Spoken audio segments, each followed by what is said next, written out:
Just look at it. That's ridiculous. So, as I've been making other videos over the last few months, I've also been gathering 7 of the rarest, strangest smartphones you've ever seen. So number 7 is the Galaxy S4 Zoom.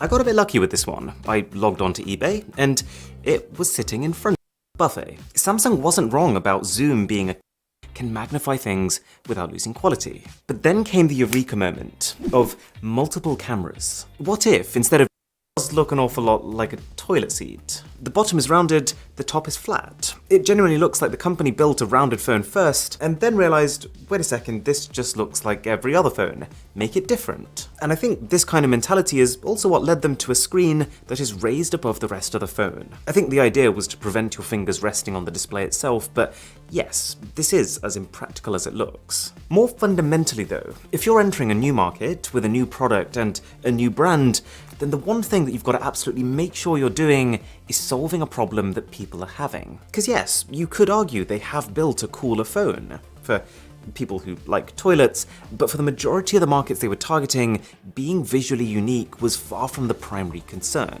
So it flopped. They went back to the drawing board, relaunched, and it flopped again. And it wasn't long before John Scully just straight up started denying his involvement with the company. Pretty fun story. But now is where things start to get really curious. This is the K1 Impulse, marketed as the most secure device on the planet. And I gotta start by saying, this is easily top 5 smartphone unboxing experiences that I've probably ever had. So, if we take off the wrapper and the sleeve, we're left with 2 magnetic doors. And inside them is everything you could possibly expect, but also everything that you probably didn't. We've got the phone, which says, "Privacy is the new order." Feels like I'm joining a cult. We've got a beefy insert with a whole menu of paperwork, as well as a very unusually shaped case. And, of course, you can take this layer off. And as well as just a charger and a USB-C cable, you get a full 3-course meal of travel adapters. But then we go back to the top layer again, and you find a carbon fiber wireless charging pad, a pair of really quite high-end wireless earphones with a display on top that shows battery percentage. And then, take off this middle part and you've got 3 private keys, which will make sense in a minute, and then what is this? If anyone has any idea, just let me know. And if you thought it couldn't get any stranger, well, I mean, just look at it. Long story short, this may come as a surprise after that ridiculously embellished unboxing experience, but this phone was a scam.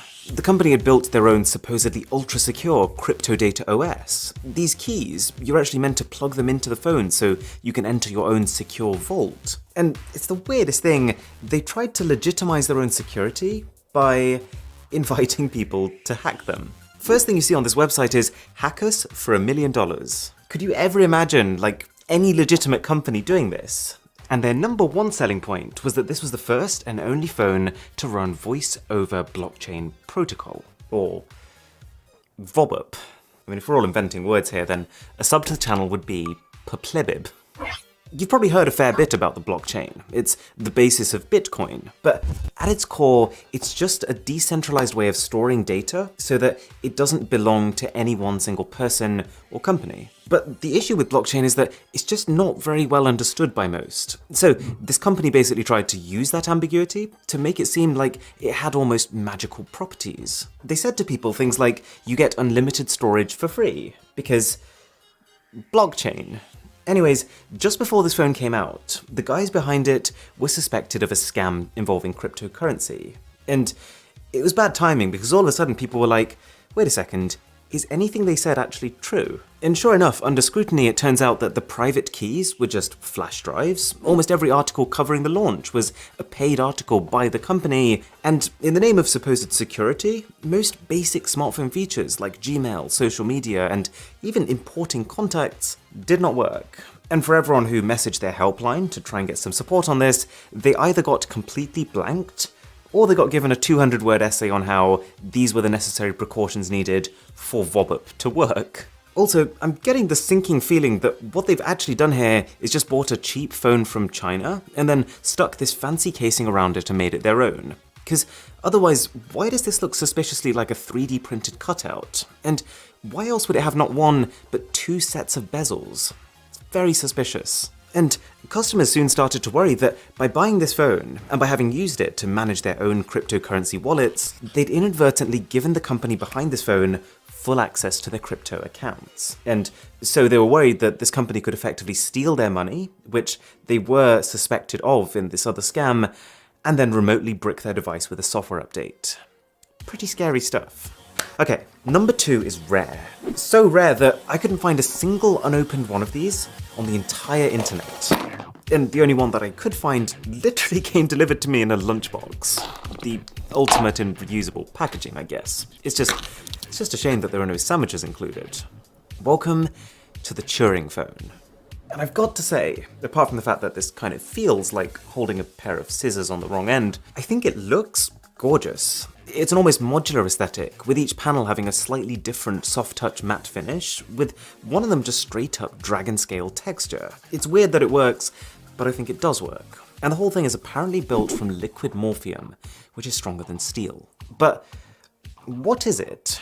Well, picture this. It's 2015. We've had the Galaxy S6, the iPhone 6S, but Turing Robotic Industries just comes out of nowhere and says, hold up, we've got a phone that not just outspecs them, but is encrypted to keep your privacy. I wonder where we've heard that one before. These phones did get made, or at least like a few of them did, but most sources say that not a single one got delivered to customers. Somewhere along the line, I think it really hit this company just how hard it is to make a fully working smartphone, and how they really needed more than the 50 employees they had to do it.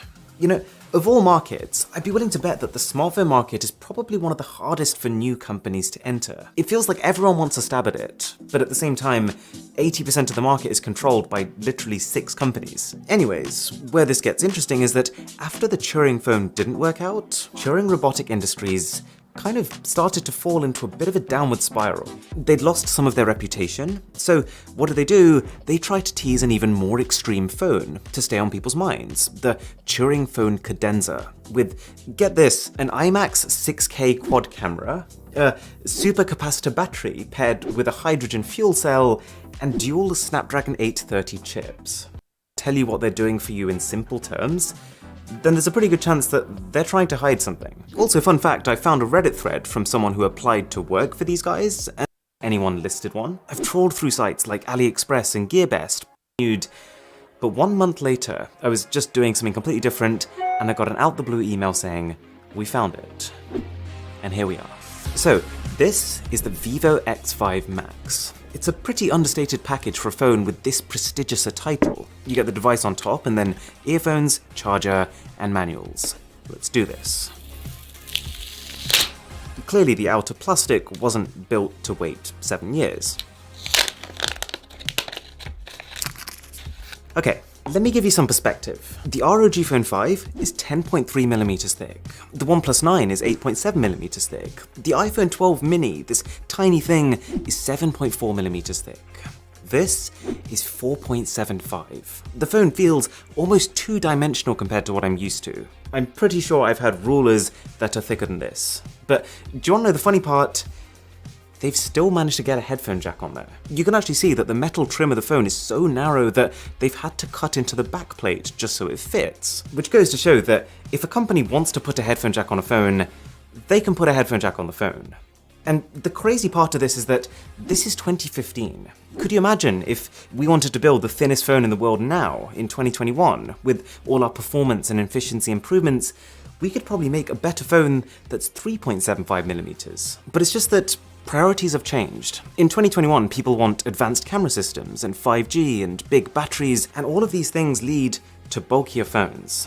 Plus, I feel like being this thin is a little counterintuitive.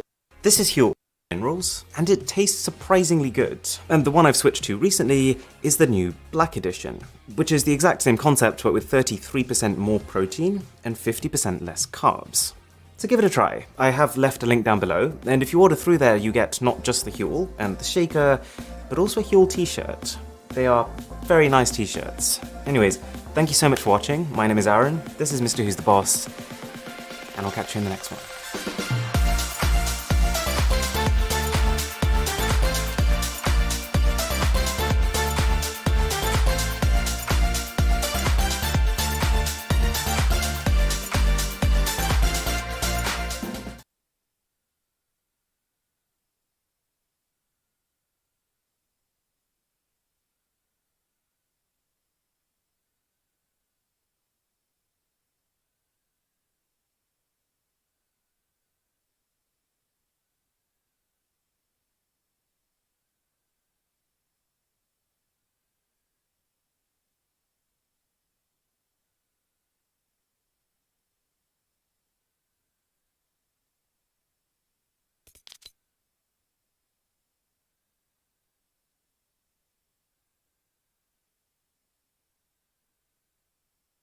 Hey guys, so for this video, I'm going to be showing off a bunch of useful PC optimizations that you can use to get more FPS in Season 6. Ever since the new Season 7.51, that is the best for Fortnite, and all you're gonna do is agree, do the express installation, it will make your screen black for a second, that is it. Drivers! All you need to do for that is press OK, and it should go away after a few games to 100k subscribers. And on his Season 6 FPS boost video, he has a link to the pack, as well as a backup link in case you guys should have. Dude tweaks for everyone. He's tweaked for like every big pro, and they all have insane FPS because of him. These are where the real tweaks begin. You guys can see it kind of goes in number order. It starts at 0 and then goes up to 8. We're gonna do it in order. Let's begin with restore point. This is really important. Do not skip this step, please. Just click on the restore point. That's gonna bring up this page on your Windows screen. Essentially what this does is it lets you restore your system to a certain point in the past, hence the name restore point. I'm gonna select my C drive because that's where I have Fortnite. That's where I have pretty much everything, including my operating system. I'm gonna click create. I'll name it before AtomX tweaks. Press create. Now it's creating the restore point. If anything goes wrong in this video, I'll show it at the end, but all you need to do is click on the restore point. Boom, 130 gigabytes. You really do is registration entries. This is basically gonna do different settings changes for you. Like in theory, you can go to your settings, you can go to gaming, Xbox game bar, and turn it off. This is the same as what AtomX's folder does. It just does it for you by simply clicking, pressing yes, pressing OK, and boom, it did all the settings I just showed before in one quick step. So that was for the game bar and disable FSO. There's one more step to disable full screen optimizations because it doesn't work with just the registration tweaks anymore. Before I show that though, I'm gonna click on the prevent unnecessary apps from automatically starting 11 or perform X12 and you tab out. The more you know. Full screen in, and it's really noticeable. DX12 unfortunately does not work with it because in order to use DX12, the game puts you on this weird like windowed full screen. I know it does not say windowed full screen in game, but that is the way DX12 works. That's also why your screen does not go black when you're playing on DX12 and you tab out. The more you know. Regardless, what we need to do if you're on DX11 or performance mode and you want to get this exclusive full screen is boot up Fortnite. Hey look, the graphics pop-up came up. I'll prove it works if you just press OK. Your game's gonna boot up normally. Amazing. We're not actually going to play Fortnite or even look at the Fortnite in-game settings. Simply go to your task manager. I'm gonna right click on my little start button, bring up task manager, and Fortnite should be at the top. If it's not, something's probably wrong with your PC. Seriously though, right click on Fortnite, go to open file location. From there, you're gonna get another pop-up window. Fortnite client Windows 64 shipping. This should be selected, but if it is not for some reason, go and scroll down to it. Some of you, it might say .exe. This is technically the exe on my screen. Just make sure it says Fortnite client Windows 64-shipping. You're gonna right click on that, go to properties. I have like 5 windows open right now. I'm gonna go to the top tab where it says compatibility. I'm then gonna click change settings for all users. Hit disable full screen optimizations. You want this checked, and before you press apply, hit change high DPI settings too. And at the bottom, click high DPI scaling override. Yes, we want to override our high DPI scaling behavior. Perform it by the application. Okay. Okay again. Okay once more. And now you should be good to go.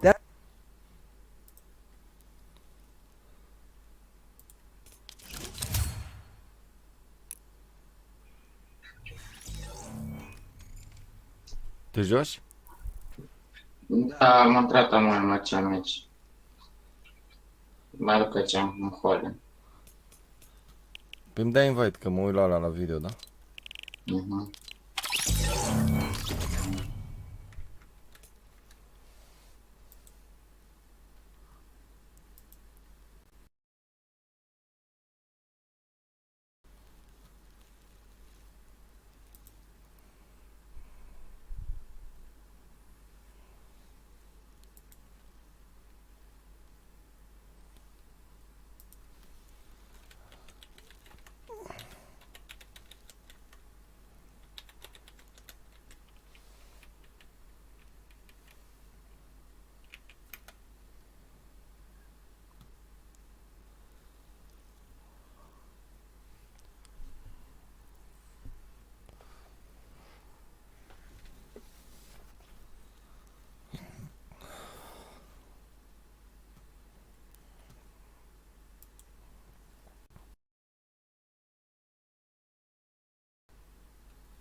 about to leave.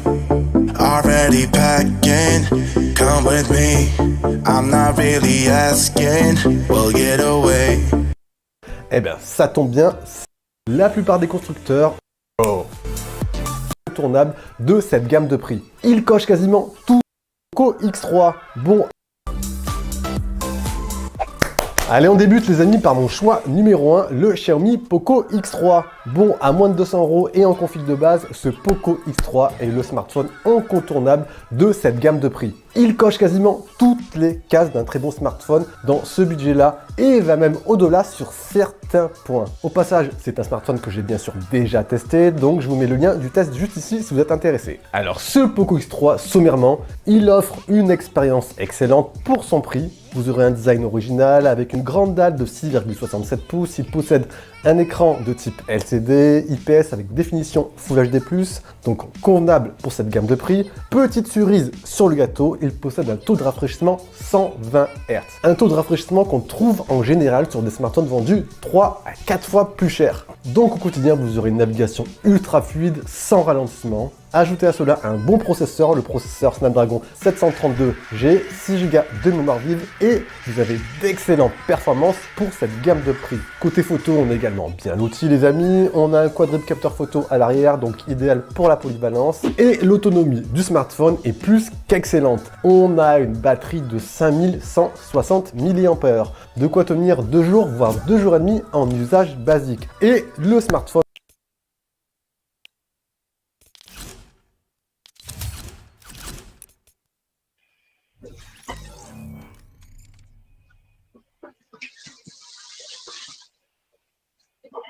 Te-ai încălzit la creativ, jucăm arena?